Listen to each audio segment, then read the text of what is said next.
We're back from break.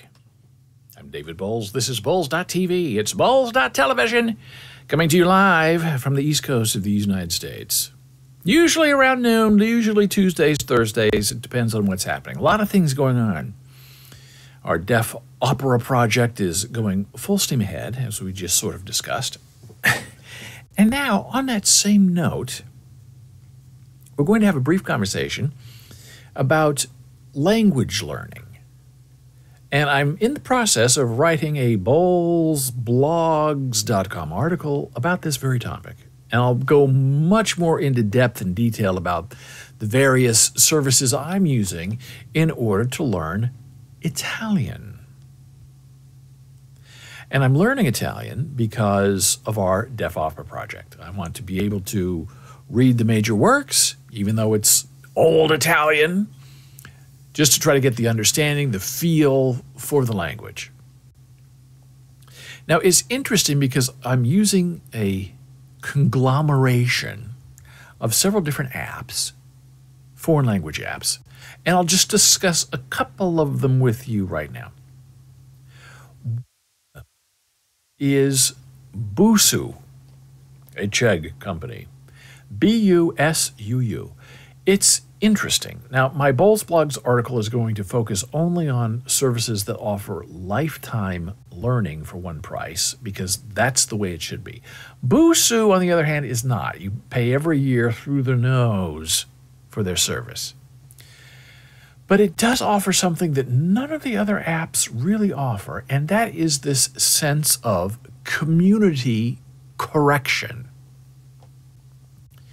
where you can, if you're a native English speaker or a native Italian speaker or a plethora of different languages, you can ask and are sort of required as part of their learning system to ask other people using that service to correct in writing, either something you've written and they write back, or spoken, that you speak, record, and submit, and they speak, record back.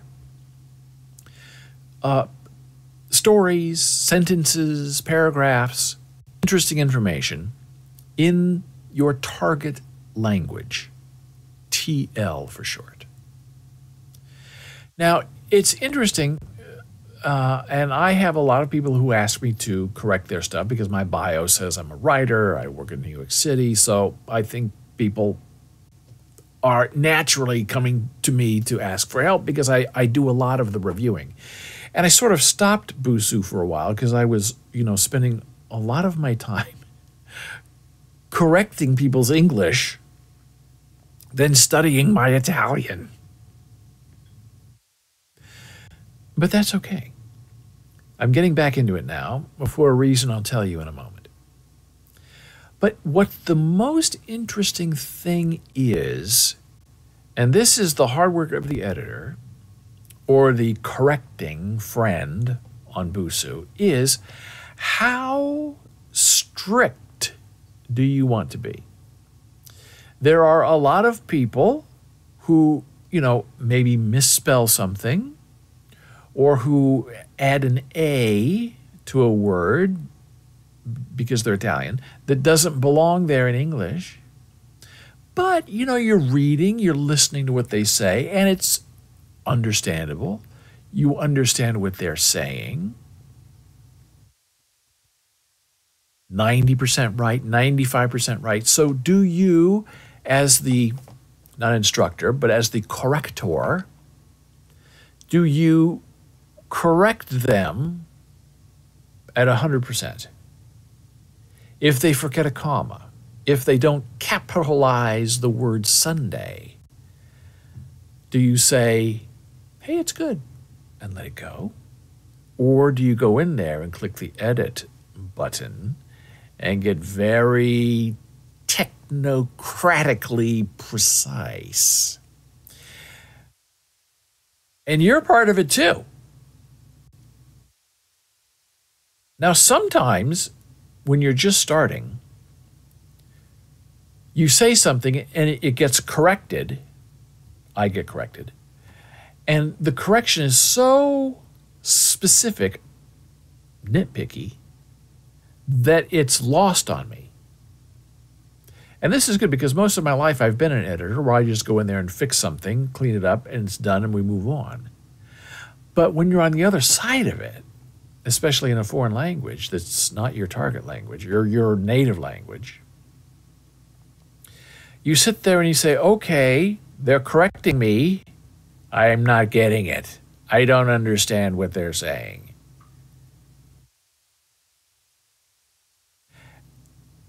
And in Busuu, you can go in there and say, oh, thank you so much. What do you mean? And you can do that. But are you going to do it in Italian, which you don't understand? You really can't write it yet. Are you going to write it in English, which they may be studying but may not understand? It's a very interesting experience to try to figure out where you want to draw the line. How hard do you want to be on these people learning very earnestly your language, your native language? And what do you expect in return? Because you correct them, they turn right around and correct you back. And no one's trying to hurt anybody. No one's trying to, you are all trying to be in this world, in this language translation together. But it doesn't always seem specific in the intention. And I know there are some people who are very, very, very strict. And I tend to be strict, but I'm not sure if that helps very much. So now instead of, if there are 10 things wrong, I try to maybe pick out a couple of the most important things to fix and let other things go. And maybe that's not responsible. Maybe you're supposed to, beat their words within an inch of your talent. But I'm thinking it's easier to kind of encourage people in their learning process. Because people who are just starting out, really just to say hi in their name is very difficult for them. And so to go in there, as some people do, not me, go in there and crush them with, they submit, hi, my name is Sarah, I'm Italian, and they get crushed because they didn't do this or that, or they said the wrong word, or they added an A, with a paragraph of correction. Seems to me like overkill. So I try not to do that, but other people try to do that. But it's a very interesting experience. So if you're on Busuu and you're learning Italian, or you know Italian, or you're learning English and need help with it, find me, befriend me, and we'll make it work. Now, I was on Busuu for a while, then stopped, and I went hard into Babbel. B-A-B-B-E-L. A lot of television commercials about Babbel, which should be a shocker and a concern, as I will share in a moment. So you get on Babbel. They do offer a lifetime subscription, which I love, which means you can study any of their languages for the rest of your life for one price, right? Who wouldn't want that? That's smart money. However, there are things that can happen that make your lifetime subscription worth absolutely nothing. Zero. And that experience was this. So I was deep into my Italian study. You can't do everything with every app, so you have to make decisions. So I had put Busuu off for a while because I'm writing my review of lifetime apps and resources, one price for the rest of your life you can study, because learning a language is a lifetime commitment, really, if you want to stay sharp. So I was, a month into my Babbel study with Italian, and I came upon, I believe it was lesson 7, where everything stopped. It was a blank screen. which was sort of terrifying because you're in the middle of a very, very long lesson, and Babbel's lessons are very, very, very long. There's no such thing as getting in and out of a Babbel lesson.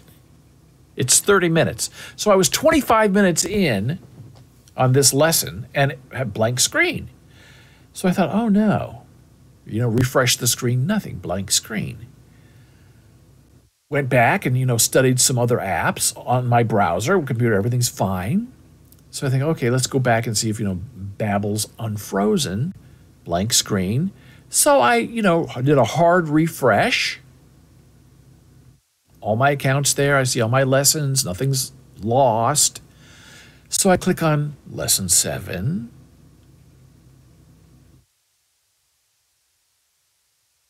And it starts me all over from the first question. So I'm thinking, oh no. Now, Rosetta Stone, when you stop in the middle of a lesson, you can go back and pick up right from where you left off. With Babbel, they make you start all over if something happens in the middle of a lesson. That is a mistake. Your progression should be saved lesson by lesson. So if something blows up or stops working, you can go right back to where you left off and continue learning. Not with Babbel. So I did the whole lesson all over again up to the point where I get the blank screen. Same error. Okay, so as a technical guy who's written many computer books since 1994, I say to myself, this is repeatable. This is not affecting any other of my learning apps or anything else I'm doing today. It's getting stuck on exactly the same lesson at the same spot. Take my screenshots, make the report, send it into Babbel. And it takes them like a day or two to get back to me. Meanwhile, I can't move forward. I can't continue. I can't skip the lesson. Babbel will not let me move beyond their error. So that means they have to fix the error before I can move on with my own life. So I think a day or two later, I get on Babbel to see if it's fixed. And I have this message waiting for me from technical support. And it infuriated me because it was just simply boilerplate. Saying, oh, clear your cache, restart your browser. I couldn't believe it. This is the level of support from Babbel. Repeatable, screenshots, very specific, time, place, function, all submitted, report, and all they do is brush you off with restart your browser. And I told him that. I said, I cannot believe that is your answer to my report. My report is longer than your answer. The answer is, that doesn't sound right. Let me go fix it. Hey, I fixed it. Or let them go in and say, hey, we looked at lesson 7 at this point, and you need to do this and this to get around it. Or it's not happening on our computer, which is what they usually say. Not happening on our computer. Why don't you try a different computer? Whatever. I'm thinking, this is how it comes. This is why these lifetime subscriptions are very dangerous, because once they have your money, they don't care. Once you've paid, why should they talk to you?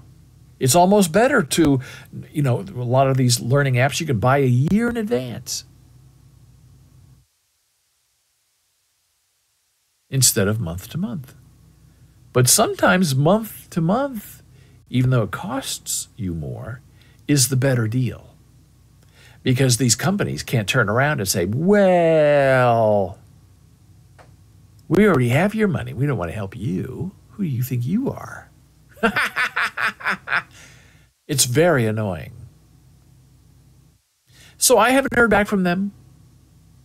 I've given up on Babbel and my lifetime subscription. I'm back to Busuu for now because I really enjoyed Busuu. I asked if they had a lifetime subscription and they said no. So I can't include them in my review. But I do like the component where you can correct other people, they can correct you. It's very connective, integral. You feel like they're helping you, you're helping them, even though you don't know each other. And it's really a wonderful idea that is probably very technically difficult to pull off, but it works.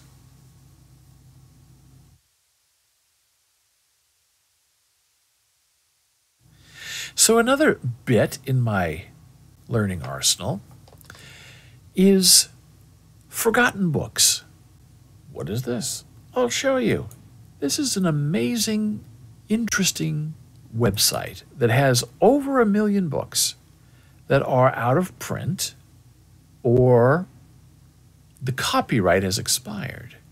And they're forgotten books because they are not currently being published anywhere. So this company, based in London, I believe, has scanned all of these books, and some of them are, thrown away from libraries. Oh, where do these books come from? Oh, the library in California. And people get all upset. Oh, you're stealing library books. No, the libraries don't want books anymore. They want everything to be on a computer. So I'll go to the menu, Forogtten Books. You can download, if you become a member, you can download a PDF of the book you want. You can go to Amazon, buy a hard copy of the book in either hardback or paperback. It's very slick. Now, let's look at Battalion. Want to learn old-time Italian? Now let's see how fast I responded. A dictionary of 2,000 Italian, French, German terms, the Italian cookbook. And if you're a member, you get, I think it's like $8.95 a month, and you get free access to everything that they have. If you just want to buy a PDF at a time, a copy of the book at a time, you can do that too. You don't have to be a member of anything. The Italian Navy and the World, notable collections and paintings, a complete etymology of the English language, Italian conversation grammar. What's that? So you click on that, right? It gives you the whole look of the book. You can add it to My Books, which I already have. You can download it, which I already have as a PDF file. You can read it right now. You can go to Amazon, buy it in hardcover or in paperback. The excerpt. We begin by dividing the grammar into 2 parts. And it goes on and on and on and on. Now, you click on, hey, read now. Hey, here we go. And see, it's an old book. Everything old is new again. 5th edition, published in London. What year? Oh, 1886. Now, for me, as a pseudo-historian and a lover of things old and new, I find this completely delightful. Who in the world wouldn't want to go read an English grammar book about Italian published in 1886 in London? I think it's just delightful. And it makes me sad that these sorts of books are forgotten. And you can see this is old world type, written in English. And sometimes I find these old readers to be much more helpful than, the current textbooks. Here are the lessons, the contents, pronunciation, letters of the alphabet, of the article. So here you go. Before A, O, and U, and before consonants, it is pronounced like the English K in caro, corso, culto, creta, credere. This is the same thing you get in Italian language books right now. And this is from over 100 years ago. I just love it. It shows you the history and the importance of a language that's still living. The first lesson on the article. The article indicates the gender of the substantives. The Italian language has 2 genders, masculine and the feminine. There are 2 articles in Italian, as in English, the definite art and the indefinite art. It's beautiful. What can I say? I absolutely love it. So that is Forgotten Books. I'll put the website, forgottenbooks.com, in our Discord server. What is our Discord server? I'll put it up for you right now. That it is. Live for you now.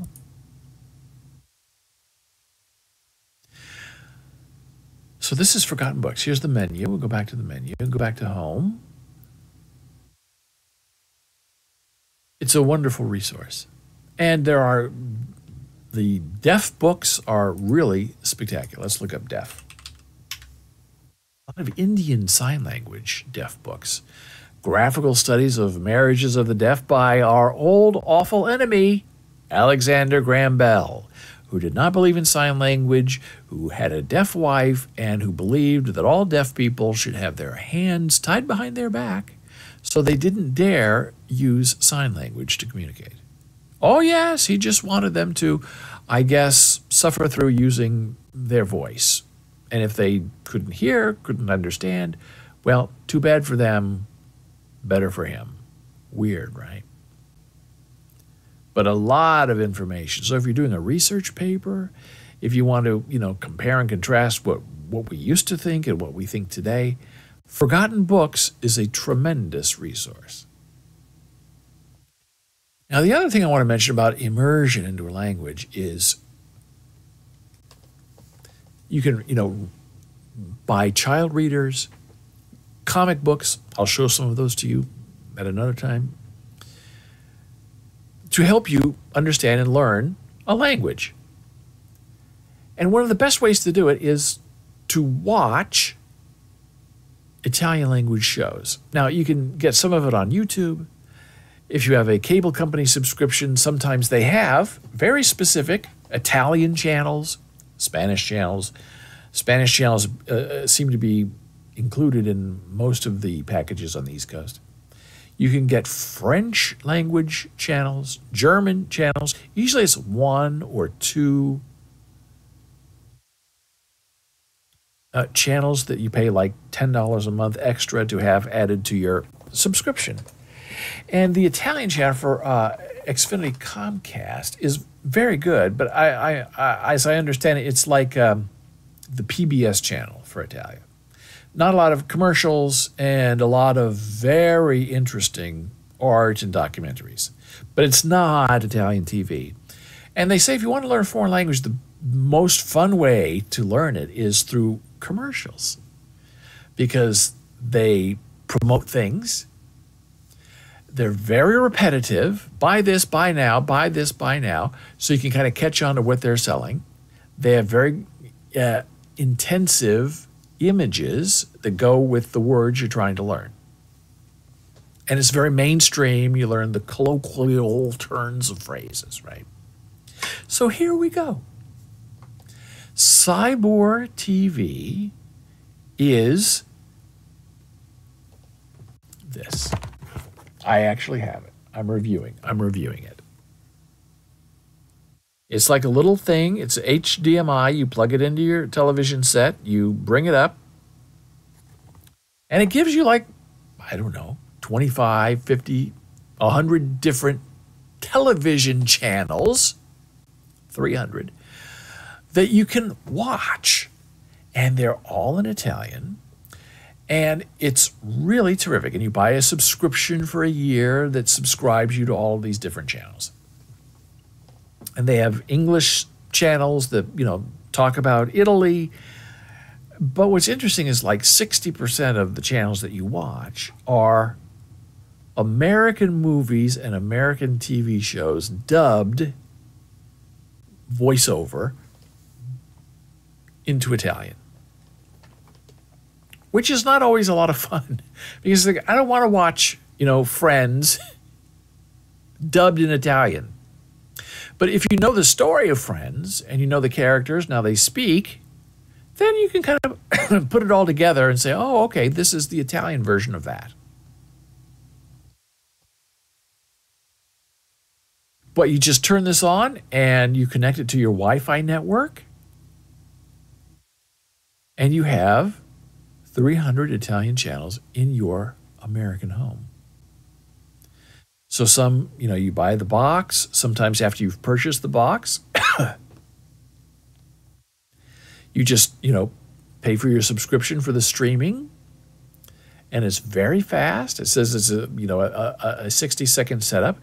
When you make your purchase, they send you a code, and you plug in the box, and you turn on the machine, and you start it going. And it says, "What's your code?" You punch in your code, and then you have the TV. Now, what's interesting, and this is, a little on the sad side, this is the remote for this TV, for this box. Right? Okay. So as you can see, there are no numbers. So you're clicking OK a lot. You're going up and down the channels list. You can't, punch in the number you want. You just have to click OK, click OK to change the channel. And some channels sort of disappear. You get a lot of Italian opera, a lot of Greek tragedy performances in HD 4K that are spoken in Italian and very visually interesting. But every once in a while, the feed goes out and it says, change the channel or wait for the feed to come back, and you wait for the feed to come back. And sometimes it comes back and sometimes it doesn't come back. But that's just part of it. It's really a wonderful, interesting, tremendously helpful service. If you want to immerse yourself in a language, and as the days go by, and as I study every day for an hour or two, you catch a word here, you catch a word there, and when you start catching words, then you start catching the words and putting them in order, and then they start making sense, and you're making sentences of your own. So we'll talk about this every once in a while, these little tricks, doodads, methods of study, of learning, of keeping your mind alive as you age and as you get into new projects and new functions of living a human life. I thank you so much for being here today. I've enjoyed our time together. I will see you again next time. You know where to find me. Get in touch. Take care. Be well. See you soon.